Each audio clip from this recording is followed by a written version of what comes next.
Hello guys, आज हम बात करेंगे इसराइल और हमास के युद्ध के बारे में, जो कि इस टाइम काफ़ी चर्चा में चल रहा है और आपने कहीं ना कहीं या किसी भी सोशल मीडिया पर इसके बारे में सुना होगा या देखा होगा ज़रूर। तो आइए इसको आप समझते हैं। दरअसल 7 अक्टूबर की सुबह हमास की तरफ से हमला होता है इसराइल पर, जिसमें हमास ने क्लेम किया है कि उसने लगभग 5000 रॉकेट जो हैं वो इसराइल की तरफ दागे हैं। जिस टाइम इसराइल की पब्लिक यह सोती हुई होती है और उस टाइम अचानक से 5000 रॉकेट अगर किसी देश पर दाग दिए जाए तो आप समझ सकते हैं क्या हो सकता है। तो इस हमले के दौरान जो इजरायली सरकार है या इसराइल के जो पीएम वगैरह है या वहाँ की मीडिया है, उन्होंने जो क्लेम किया है लगभग 1400 लोगों ने अपनी जान इस हमले में गंवा दी है, जो कि एक बहुत बड़ा आंकड़ा है। जिसके बाद इसराइल के पीएम इस सब हमले पर एक्शन लेते हुए कहते हैं कि इस बार वो हमास को मिटा देंगे। इस पर इसराइल एक्शन लेते हुए हमास की तरफ एयर स्ट्राइक करता है और इस हमले में जो फिलिस्तीन की हेल्थ मिनिस्ट्री है उसके अकॉर्डिंग 4300 से ज़्यादा लोगों की डेथ हो चुकी है, जो कि काफ़ी बड़ा आंकड़ा है। मगर इस सब में बात ये आती है कि ये हमला हुआ क्यों और ये किसके द्वारा किया गया और हमास क्या है। इसलिए सबसे पहले हमास को समझते हैं कि हमास है क्या।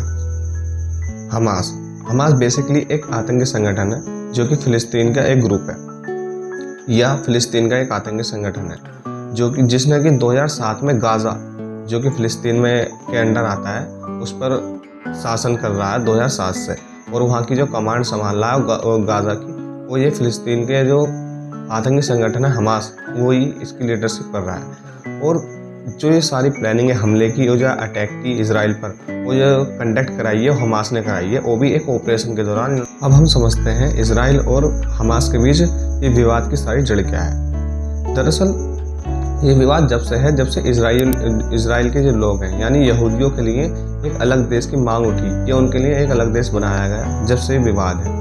क्योंकि जो फिलिस्तीनी हैं वो नहीं चाहते थे कि यहूदियों के लिए अलग देश बने या हम उन्हें अलग ज़मीन दें। तो जब से ये मसला है, और एक जो बहुत बड़ी इसकी वजह बताई जाती है, सबसे बड़ी वो ये बताई जाती है कि पूर्वी यरूशलेम, जहाँ पर एक अलग-सा मस्जिद है, उसके ऊपर विवाद है काफ़ी। बिकॉज 35 एकड़ में फैली अलग-सा मस्जिद, जो कि विवादित है 3 धर्मों के बीच, एक बहुत ही हिस्टोरिकल एंड पवित्र स्थल माना जाता है, क्योंकि इससे 3 धर्मों की आस्था जुड़ी हुई है। जिसमें मुस्लिमों का कहना है कि मक्का और मदीना के बाद जो तीसरा सबसे उनका पवित्र स्थल है वो यही है अल-अक़सा मस्जिद। और यहूदियों के अकॉर्डिंग जो अल-अक़सा मस्जिद है, जिसे वो टेम्पल माउंट भी कहते हैं, उनके अकॉर्डिंग उनके इतिहास की सबसे पवित्र स्थल है।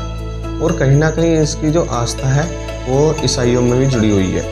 उनके अकॉर्डिंग ये अल-अक़सा मस्जिद या टेम्पल माउंट उनके अकॉर्डिंग भी काफ़ी पवित्र स्थल है। तो इसमें 3 धर्मों की आस्था जुड़े होने के कारण ये जो टेम्पल है या ये ज़मीन है या पॉइंट है, ये काफ़ी विवादित हो जाता है। इसके वजह से भी जो काफ़ी ज़्यादा विवाद है, तो मैं आपको और एक्सप्लेन करता हूँ आगे भी। इस मस्जिद से जुड़ा एक विवाद का किस्सा मैं आपको बताता हूँ। साल 1996 में अल-अक़सा मस्जिद के पास एक नई सुरंग खोली गई, जिसने फिलिस्तीनियों को भड़का दिया। फिलिस्तीनियों के अकॉर्डिंग यह मस्जिद का अपमान था, जिसका कारण लड़ाइयाँ हुई, जिसमें लगभग 80 लोगों ने अपनी जान गंवा दी। और इससे अलावा एक नया किस्सा हो रहा है।